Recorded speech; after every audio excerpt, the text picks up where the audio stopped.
fiery horse with the speed of light, a cloud of dust, and a hearty hi-yo silver, the Lone Ranger.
A great many years passed between the days of the covered wagon and the time when the first railroad pushed its steel rails into the western United States. The country was still uncivilized, however, and the railroad engineers were faced with many difficulties. The extremes of weather, the rough country, and hostile Indians all made the building of the railroad an almost superhuman task. It might never have been completed without the help of the masked rider of the plains. His knowledge of the country, his courage and daring, solved problem after problem for the engineers. It was he, more than any other man, who made the winning of the West possible. Return with us now to those thrilling days of yesteryear. From out of the past come the thundering hoofbeats of the great horse Silver. The Lone Ranger rides again. Come on, Silver! We're heading for the railroad. There's going to be trouble. Hi-yo, Silver! Away!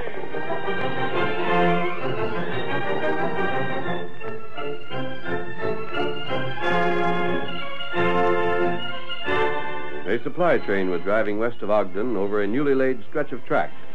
Bruce Abbott, the superintendent in charge of construction, had taken the place of the fireman in the engine and... Got enough steam, Hank? Sure have, Bruce. Seems funny seeing you inside a cab. I thought you was stuck in an office for good. I was an engineer long before I was a superintendent, Hank. And from what I hear, doggone good one. Not so bad. How was Mort before we left? You stopped at his place, didn't you? He's coming around. Somebody sure hit him a good whack. I'd like to catch a fellow who did it. You think I wouldn't? Him and me have been pards ever since he first went firing for me. Then some sneaking polecat of a freighter lays for him and hits him from behind. You know, Mort come close to being killed. So you blame the trouble we've been having on the freighters, too, huh? Who else would it be? I agree with you. I wish we could get some proof against them. Get proof against Mike Cavanaugh, that's all. He's their leader. One of these days we will. Supplies stole, men hit from behind, grub poison, machinery stove in.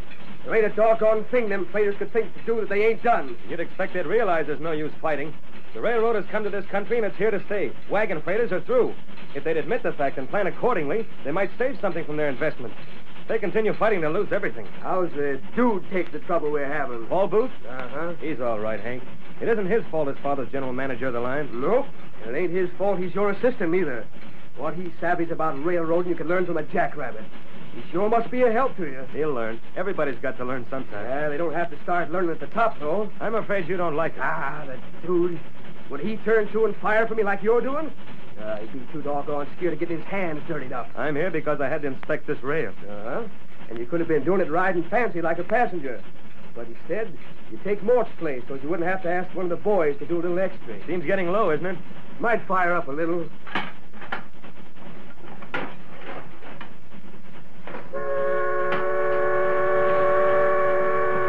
Crazy idiots. What's wrong? A couple of fool cowpunchers setting their horses right in the middle of the track ahead of us. Must think we can fly right over them. Still there? Ain't stirred a step. Wait until the last moment, most likely. If they're cowpunchers, they've got to have their fun. Blast them!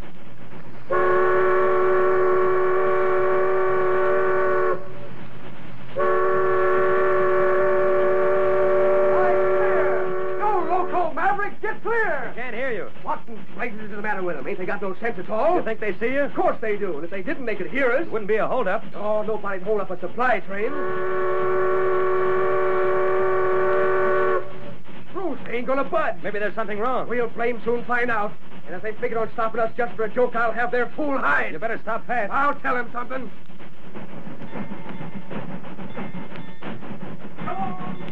Hank, look there. Man. And a redskin beside him. What? Hold there. What's the meaning of this? We ain't carrying anything that'd be worth your while to steal. Look down the track. Huh? Beyond the curve. Hank, good Lord. I don't see it. You look at track. It's torn up. Hank, somebody's ripped up at least 3 sections. Jumping Jehoshaphat. And we was heading right for it. If the masked feller hadn't stopped us, we'd have turned over. Just as sure as it was them freighters done it. Impossible, we'd have been killed. Stranger, I suppose you're an outlaw. You wouldn't be wearing that mask. But you've done us a good turn we won't forget. What makes you think the freighters are responsible for this? Because it's them that's been making all the trouble. You caught them at it? Not yet, stranger. But the time will come when Kavanaugh will make one slip, and that'll be his finish. I've heard of Kavanaugh. I'll bet you ain't heard nothing good. As a matter of fact, I've heard a number of good things about him. You talk like you was a friend of his. I've never seen him. Well, I don't know where you got your information, but I can tell you you're mistaken. Mike Kavanaugh owns the largest fleet of wagon freighters serving this district. There isn't another freighter around who doesn't follow Kavanaugh's lead. And that places the responsibility for the troubles we've had right up to him. You might be right. I know I am. However, I think I'd prefer to find out for myself. We'd better be getting on, Tonto. Yes, and we'll have to get back to Ogden and send men to repair this damage at once. Let's get started, Hank. Back her up. Uh-huh. Stranger, hope we'll meet again. Perhaps we may. We make camp now? There's something else I want to do first. Uh-huh. Mike Kavanaugh's headquarters are in Rock Rapids, the town the railroad's approaching. We right there? Yes. We've heard so many conflicting stories about the rivalry between the freighters and the railroad, Tonto. I think it's time somebody found out the truth. We'll start out by having a look at Kavanaugh. Come on, Get him Silver. up, Scout.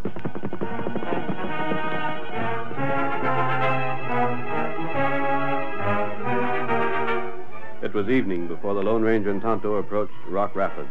Before they could make out the town itself, they saw a red glow in the distance. And as they rode closer, discovered that 2 large wagons, fully loaded with freight, were on fire. A large crowd had gathered to witness the blaze, and none of those looked like 2 of Kavanaugh's freighters. That's right. Pull in between these buildings here. We'll be under cover and still be able to see what's going on. This is close enough, Tonto. Oh, Scout. Oh, Silver.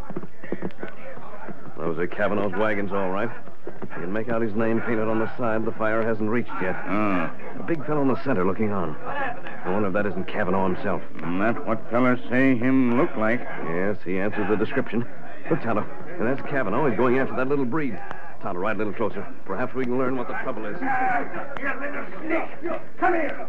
You ain't going no place. Give it to him, Mike. Turn the breed over your knee and spank him. Take the truth out of the trunk. Senor Kavanaugh, I've done nothing. I do no harm. Diablo. Leave me go, senor. Toss up, confound you. Did you set fire to these wagons? Did the railroad hire you to do his dirty work first? No, it is not so. You do anything you was paid to do, just so it didn't take no nerve. If I was sure you did this, I'd string you up myself. Why you think I do these things, senor? I am not the outlaw. You're a sneaking polecat. No, I swear. You swear. You swear. You wouldn't say what time it was without lying about it. Speak up, blast you. How much did Abbott give you for this job? Nothing, Senor Kavanaugh, nothing. I am on your side. I do On nothing. my side. You've wanted to get even with me ever since I fired you. Please, I do not. Get away from me. I dirty my hands by touching you. Go on, scat. Big dog, you wait. Now I will show you, pig. Look at the breed run for it. He must think you're a whole menagerie, Mike. The names he calls you. You better watch out or he'll be knifing you in the back. Yeah, knifing me in the back like the railroad's trying to do. Burning me wagon, stealing my freight, hiring my men away from me. I'm just about through. This keeps up and I'm going to fight back just as crooked and dirty as they are. Bruce Abbott started this, but by thunder I'll finish it and all the reason why. Him plenty mad. Tonto, there's something definitely wrong here. Bruce Abbott blames Mike Kavanaugh, and Mike blames Bruce. And from what I've seen of both men, with what we've been told, I doubt that either one would try to drive the other out with crooked methods. And that's what Tonto think. Tonto, those 2 men are going to meet. That's good. Do you remember that small grove of trees halfway between here and Ogden on the south side of the rails? Tonto member. That's where we'll make camp. This is what I want you to do. Get Mike to go with you. If he won't go willingly, force him to. And what you do? I'm going after Bruce Abbott. I'll bring him there, and we'll see what happens when the 2 of them meet face to face. Be careful, but get Mike as soon as you can. Tonto do that. And I'll see you later. Come on, Silver.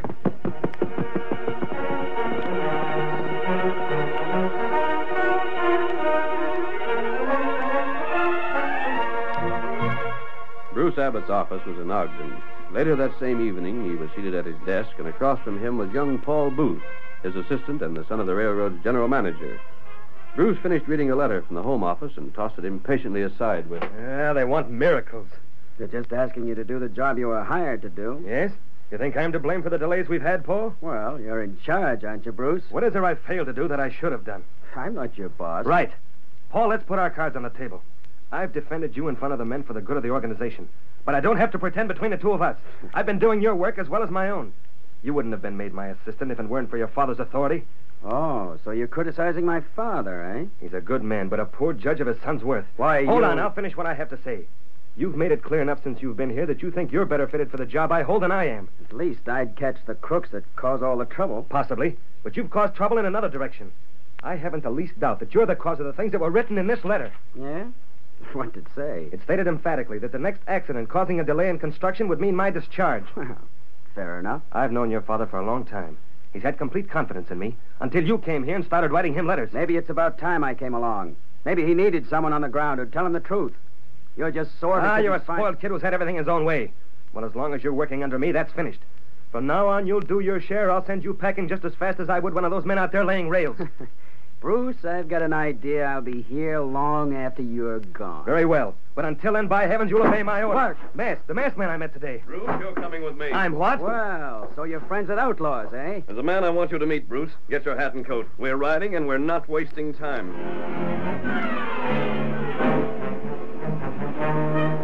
Bruce Abbott was forced to accompany the Lone Ranger, and they rode to the small woods halfway between Ogden and Rock Rapids.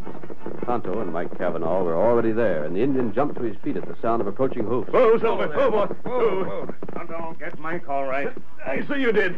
Well, I'll be... Mike Cavanaugh. Bruce Abbott. Why, you're skulking, no good, crawling kin to a sidewinder. You, Mike. If I'd known it was you I was going to meet, I'd have brought a gun along and given you what you've been asking for. What I've been asking for? Why, you're... Hold on. There's going to be no fighting here. But he's the man who's responsible. I've heard all that before. You can't stop me from giving this maverick a piece of my mind, and I'll do I it. can stop you and will. Are you working for this fellow? I'm not. Bruce, you've had trouble building the railroad. You've blamed it on Mike. With good reason. Mike, you've had troubles as well. I happen to know the two of your wagons were destroyed early this evening. I also know that you accused Bruce of being behind it. Accuse me? And why not? You think I'd stoop to a thing like that? You think the only way I can get this railroad built is by using your crooked methods? To blazes with your railroad and your choo-choo trains. All I want is to be left alone. That's what I want. I didn't start this. I didn't have any fun, but I didn't. I said wait. Well, I'm not going you're to stand both here. right, and you're both wrong. Unless I'm mistaken in the way I've sized up the two of you. What do you mean by that? I'm convinced you're both wrong when you accuse each other of crooked attempts to cause trouble. I'm convinced you're right when you each say you ask only to be let alone. If he ain't started this trouble, who did? Well, that's what we're going to try to find out. I'd like to know something. Yes? This is the second time I've met you. Both times you've been masked. From what I've seen of you, I don't know what to decide. Well?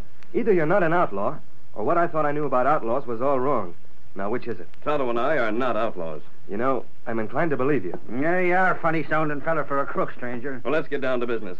Neither one of you is behind the trouble there's been, and someone who hasn't been suspected must be. I don't know who. Nor do I. I'm going to ask both of you some questions, however, and if you answer honestly, we may find out.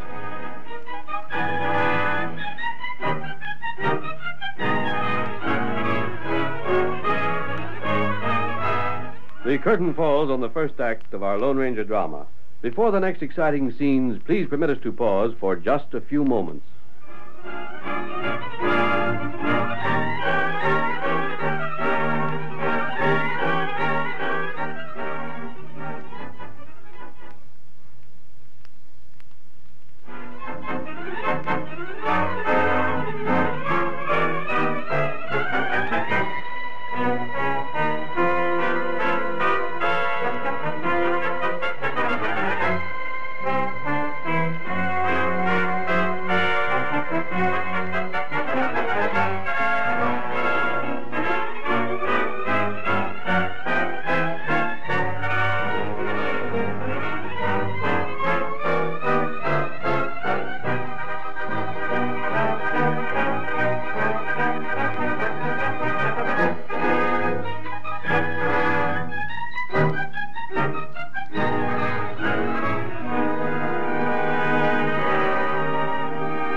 Now to continue our story.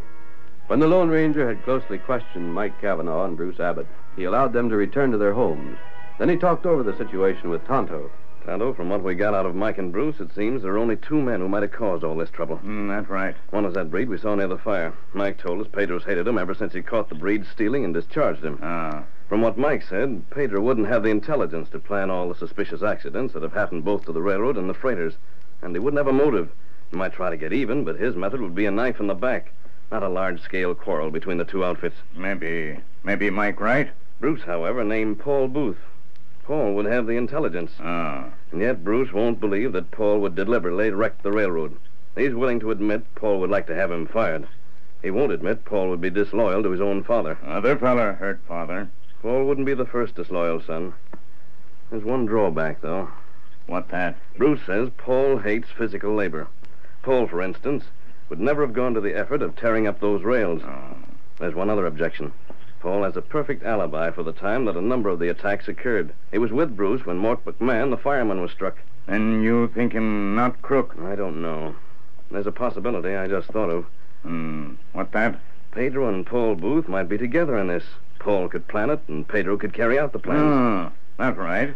We can't accuse either one of them, however, without proof. And what we do? Tonto, we're either going to pin the guilt on them or prove they're innocent. Here, Silver. Call Scout Kimosabe. Here, Scout.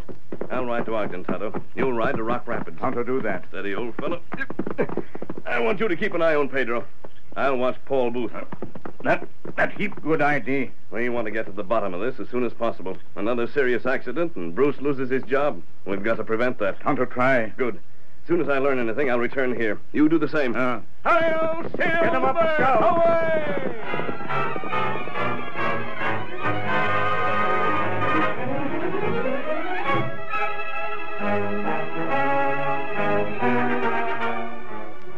It was the very next night that Paul Booth quietly dismounted near a tumble-down cabin in the hills north of Ogden. A light shone from a broken window, and Paul looked inside before making his way to the sagging door.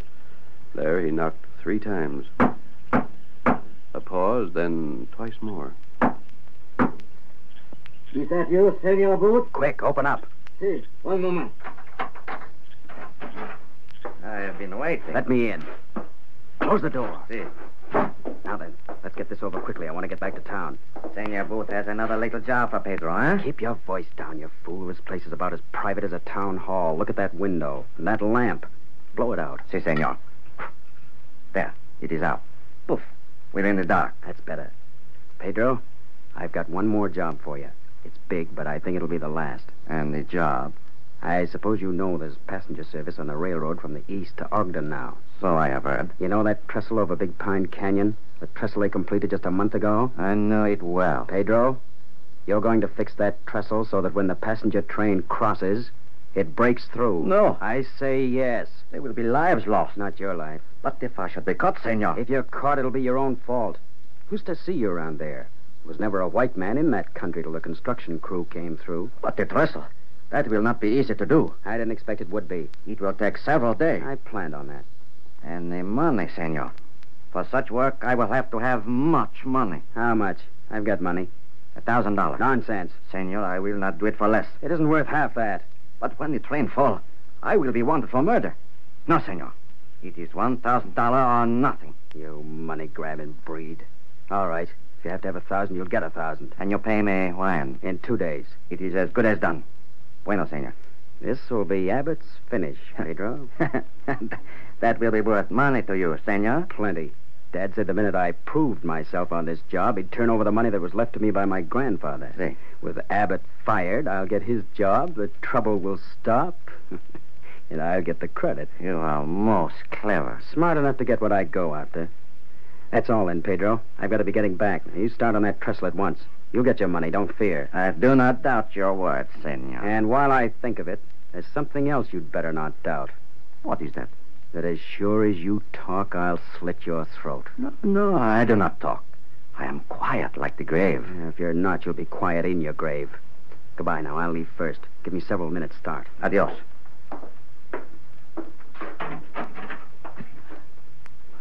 $1,000. That is good. That is most good. The rich gringo will pay Pedro well. Not only once, but many times. It is you, Senor Booth? You have come back? Come, Tonto. Who are you? I cannot see. Look closely, Pedro. Amigo. You wear the mask. Pedro, I followed Paul Booth, and Tonto followed you. Our trails met here. I do not sabe. I do not see. Tonto, Pedro says he doesn't understand. I think it's up to us to see that he does. If he has any objections, I think you know how to handle him. Tonto savvy. No. Stay back, amigo. No, do not touch me. I harm you not. No, please, I beg you. Quiet. Pedro, we know exactly how to deal with your kind. No, senor. We're prepared to prove it.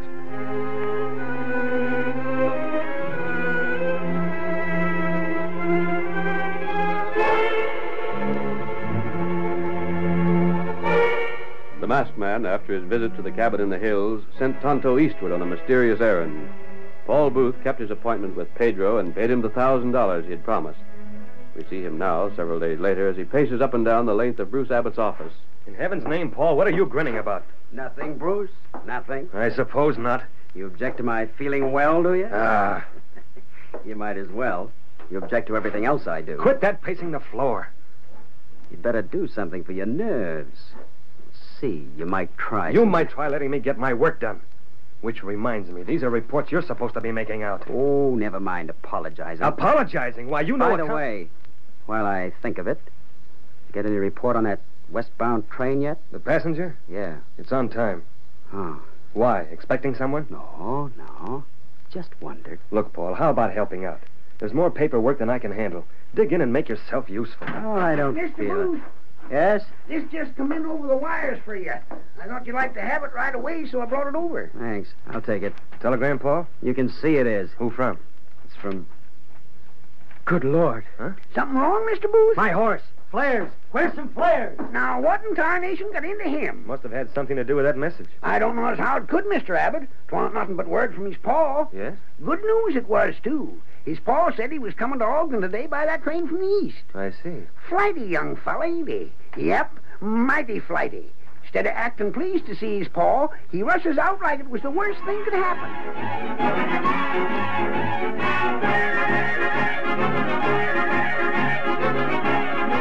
Paul rushed from the office, found several flares, then saddled his horse with trembling fingers. A minute later, he was racing eastward from town, following the railroad's right-of-way. Mile after mile sped by, while Paul's whip beat a savage tattoo on his horse's flank. He sighted the trestle over Big Pine Canyon at last, but at the same moment heard the thin whistle of the approaching passenger train bearing his father. We've got to make it. We've got to. Faster! Faster! Faster! Paul reached the trestle where his mount would have refused to go further if he had not driven it on with whip and spur. The whistle sounded more clearly. Black smoke pouring from the engine could be seen against the moonlit sky. Beyond the trestle, Paul flung himself from the saddle. He seized a flare, lit it, and ran toward the onrushing train. Stop! Can't you hear me? Stop! Stop the train! You'll be killed! Killed, all of you! Stop, I tell you! The flare! Can't you see the flare? Stop before you're killed!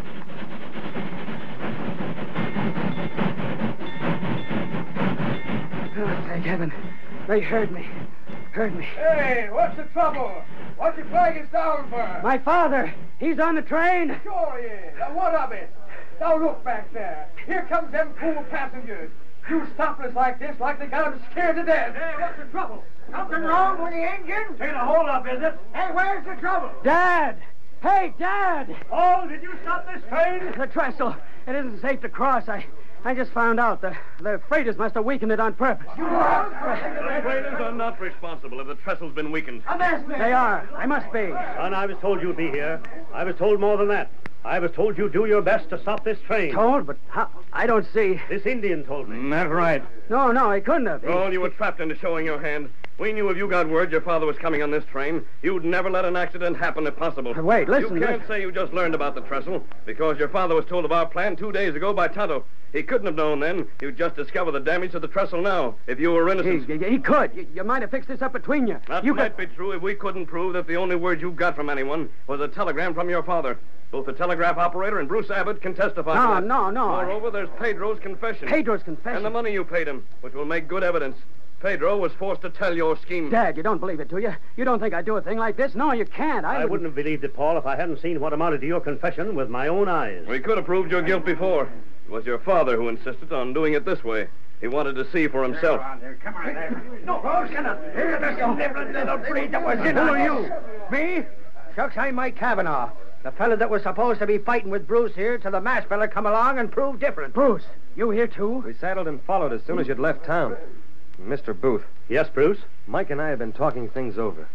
There's no question but what the railroad is going to destroy the freighting business. But I think I have a solution. Well? The railroad can use his equipment and his men. If you're agreeable, we'll buy him out. Very well. I've never been in favor of bankrupting our competitors if a compromise could be reached. Thank you, Bruce. And you too, Mr. Booth. I know how you feel about your son, Mr. Booth. This may do him good, however. A few years in jail might change his viewpoint and make a man of him. A few years in jail. After wrecking the trestle, after nearly killing everyone on the train, I'll be hung. The train wasn't wrecked, Paul. But the trestle. And the trestle was never damaged. The masked man saw to that. Pedro had already confessed his part in the scheme when he took your money. You can't be punished for a crime that was never committed. But, son, you have only the masked man to thank that you're not a murderer. Never forget that. Hi-yo, Silver! Away!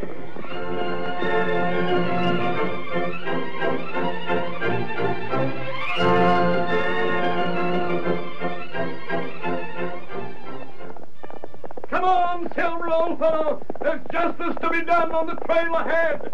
Hi-yo, Silver! Away!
The story you have just heard is a copyrighted feature of the Lone Ranger Incorporated.